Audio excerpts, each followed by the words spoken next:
E o Mais Saúde está de volta, e você que chegou agora, nós estamos tratando hoje, né, com uma psicanalista, a doutora Maria Angélica de Castro, que trabalha aqui na Secretaria de Saúde, é psicóloga. E nós estamos conversando sobre vários temas, né, ligados aos transtornos mentais, sobre a questão da loucura e o tratamento também dentro da área da saúde mental em geral. E a gente estava falando no último bloco, né, Maria Angélica, sobre o que são esses transtornos, né? Quais são os tratamentos, né, que são possíveis de serem feitos, dessa desmitificação de alguns conceitos também. E agora eu acho que a gente poderia falar um pouco sobre o que é a reforma psiquiátrica e de que forma, né, esse dia de combate, vamos dizer assim, aos manicômios, né, a lei, o próprio movimento da luta, o que isso significa nessa área, né, da psicanálise, não sei se é o termo correto aqui, mas dentro mesmo do assunto do transtorno mental, dentro dessa questão dos preconceitos que a gente já havia comentado. Bom, a reforma psiquiátrica, né, é uma proposta mesmo de mudança, né, do serviço público em saúde mental, né? Então, a forma de tratamento era uma forma asilar, né? As pessoas eram internadas e um tratamento extremamente medicamentoso, né?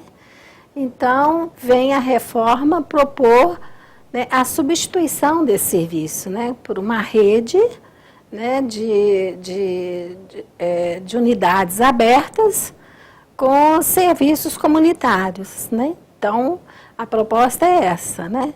Que as pessoas sejam tratadas em ambiente aberto, né? Eu até, o Paulo Delgado, né, que foi a Lei 10.216, né, que vai falar da reforma psiquiátrica de 2001, ele fala que quando perguntam para ele se ele é psiquiatra, psicólogo, assistente social e tal, ele fala, eu sou candidato a paciente.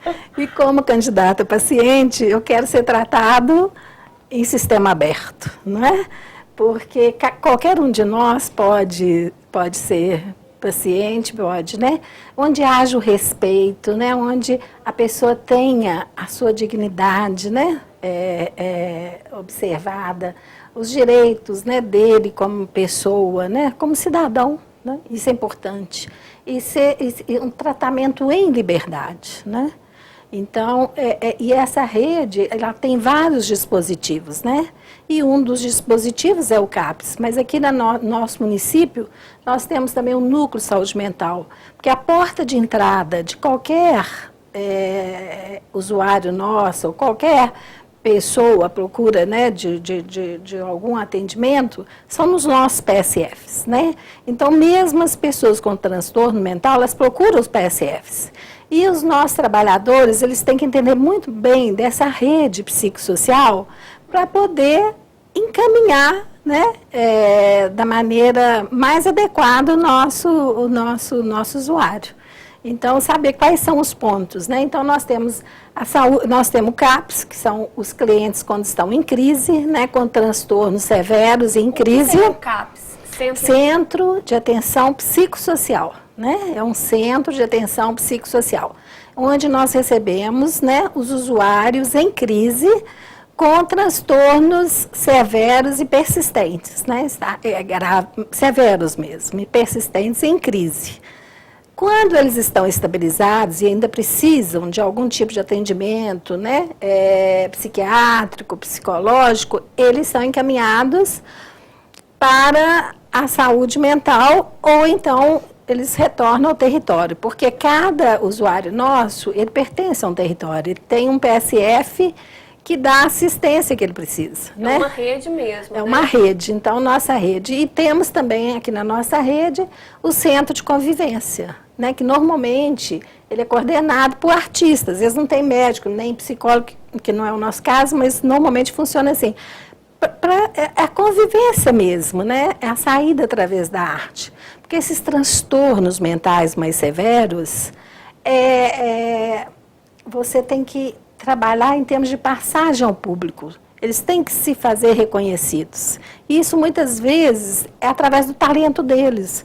É da poesia, de uma pintura. Isso é que é importante. Só assim que quebra-se um pouco do delírio, né? Quando eu falo de transtorno, são pessoas que, às vezes, tem perturbações e perde um pouco essa questão que a gente fala de normalidade, né?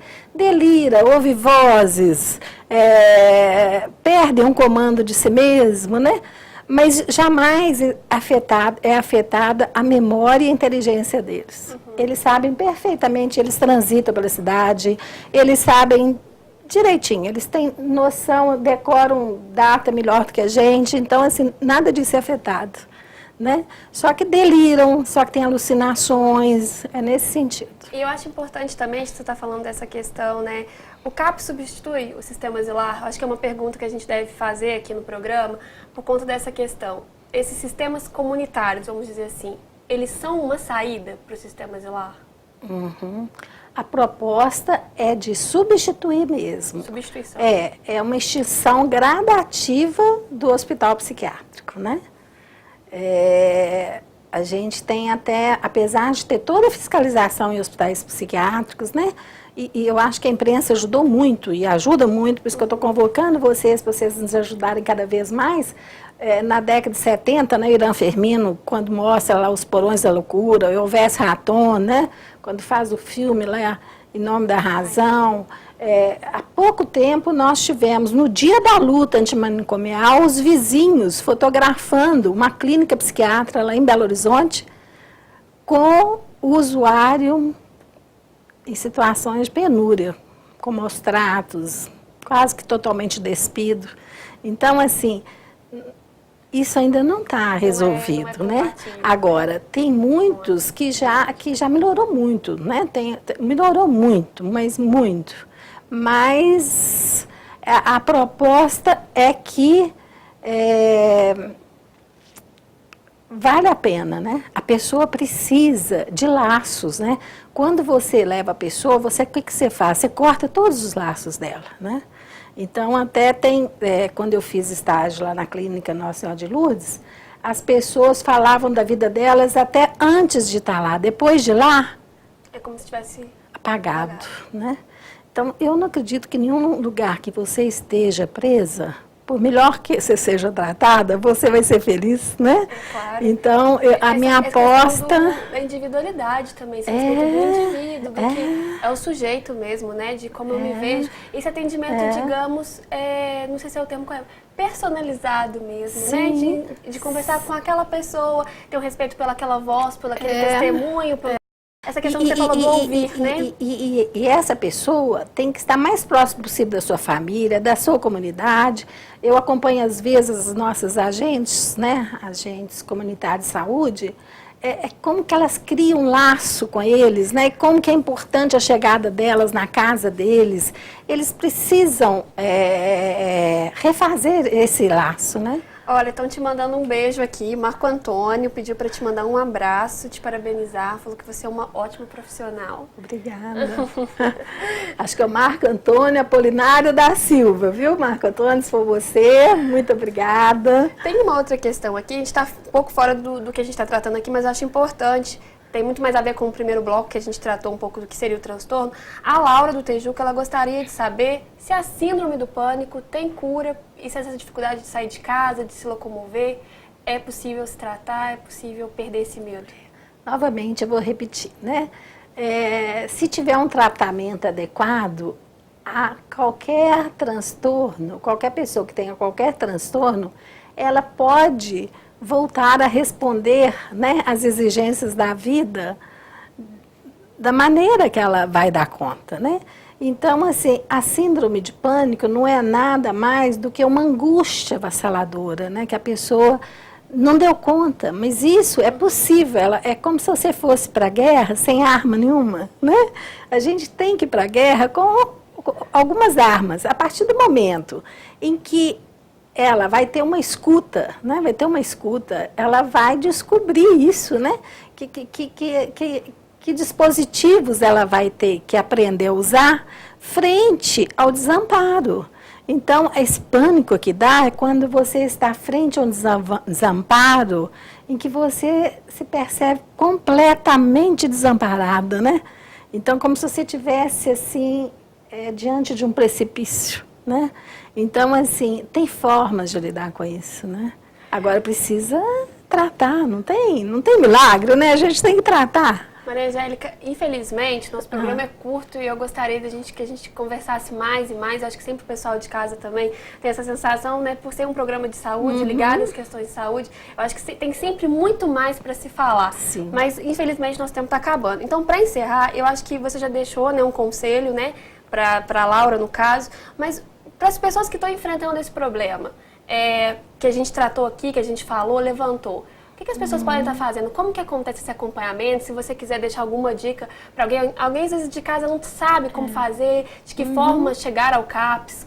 Por exemplo, o CAPS, né? O CAPS é só mesmo para aquelas pessoas que estão em crise, né? Agora, nós temos os PSFs, nós temos a saúde mental, tem que procurar, tem que falar, né, desse mal-estar, né? As pessoas vão ser escutadas.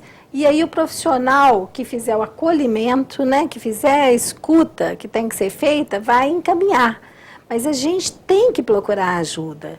E aqui no município, né, a nossa rede tem muito ainda por fazer, mas ela já está em condições de dar esse suporte necessário a qualquer sofrimento, né? A vida sem sofrimento não existe, eu sempre falo isso. Mas o sofrimento pode ser o menor possível, né? Pode ser uma parte. Agora, se a gente não procurar ajuda, a tendência é aumentar e às vezes chegar num ponto que vai ficar muito difícil qualquer intervenção, né? Certo. Maria Angélica, muito obrigada pela sua participação, pelo esclarecimento, né, de todas essas questões, da importância mesmo da saúde mental, do que a gente falou, da inserção social dessas pessoas, da questão mesmo das políticas públicas, né, novas, ligadas também à saúde e da cidadania, né, esse tratamento sempre respeitoso, né, das pessoas com transtorno como cidadãos, como pessoas, né, que precisam, né, transitar, estar conosco, conviver normalmente. Que merece todo o nosso respeito, né? Isso mesmo. Muito obrigada. Seja convidada sempre.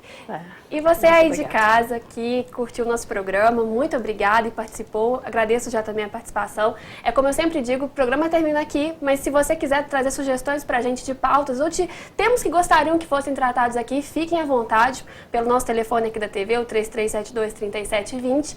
Infelizmente, nosso programa chega ao fim. Foi um grande prazer. Semana que vem tem mais. Boa noite. Um forte abraço. Boa noite.